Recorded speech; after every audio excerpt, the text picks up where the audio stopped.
the magician starts with a borrowed shuffle deck of cards,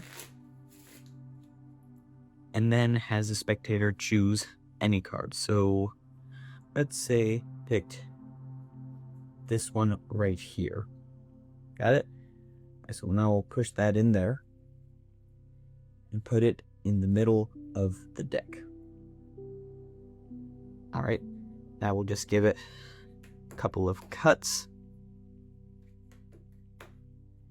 And now I'm going to make a prediction of where your card is. So let's start with, let's say it's in the top half of the deck. So I'm going to count that out. Yeah, roughly about half the deck.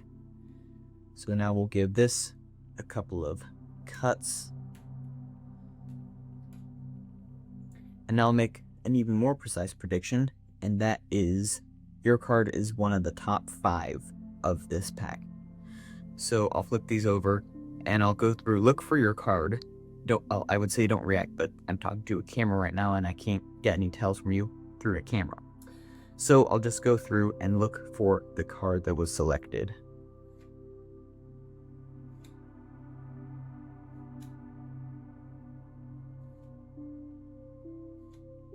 Okay, I'm assuming you saw it because, of course, I knew where your card was. Of course, that's how magicians work. We know where your card is. So we can set this off to the side for now. We don't need that in this moment. But we're going to take these cards and put them under the box so I can't get to them. And now we'll just do, and I think that did it. You see, if we look here, we'll see that there are only 4 cards. If we drop them down, we'll see 7 of diamonds, ace of clubs, ace of hearts, and the 7 of spades. Now that'd be a good hand in poker, but we're not playing poker right now. You see, I don't think your card's in here. In fact, I think it's over here. See, if we look through here, we'll find an upside down card. And what was your card? The 2 of clubs?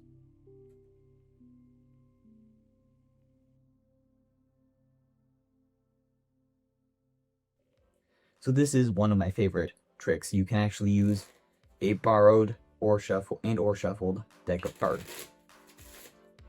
And you do actually have them choose any card they like. So let's just say they pick this one right here. So as you're pushing that out, as you're about to show them, you push one card over that one. So as you're showing it to them, behind it, it's like this.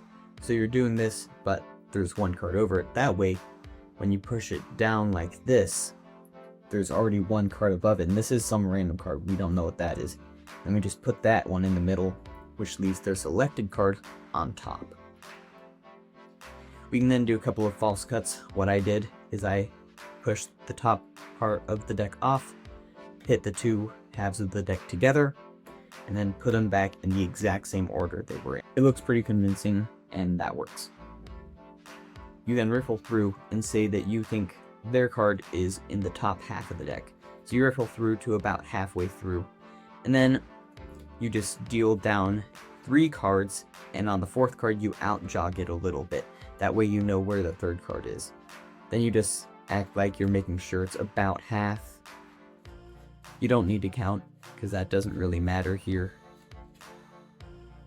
And then you can give the pack a few cuts, and after that out jog, you have the bottom 3 cards.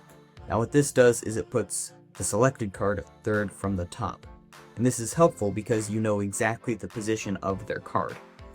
So when you take these and say, I think your card's the top part of the top 5, you can then flip them over, and then as you start peeling them off, you do that one by one. Once you get to the 3rd card down, you know that's their card.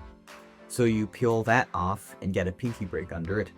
And as you bring it under to peel this card off, you leave it on the bottom. So this is the selected card right here, and you just leave it here as you're peeling this card off.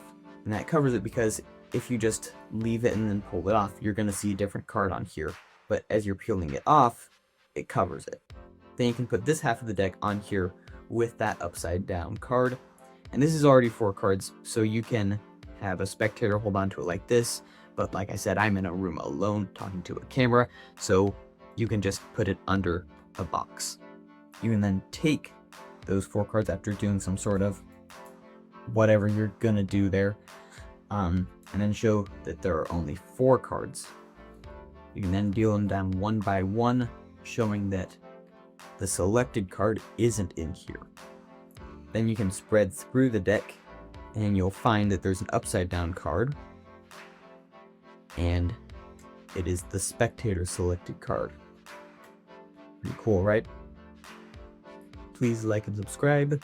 I have a video up here that YouTube thinks you'll like, and so go ahead and watch that. See you in the next video.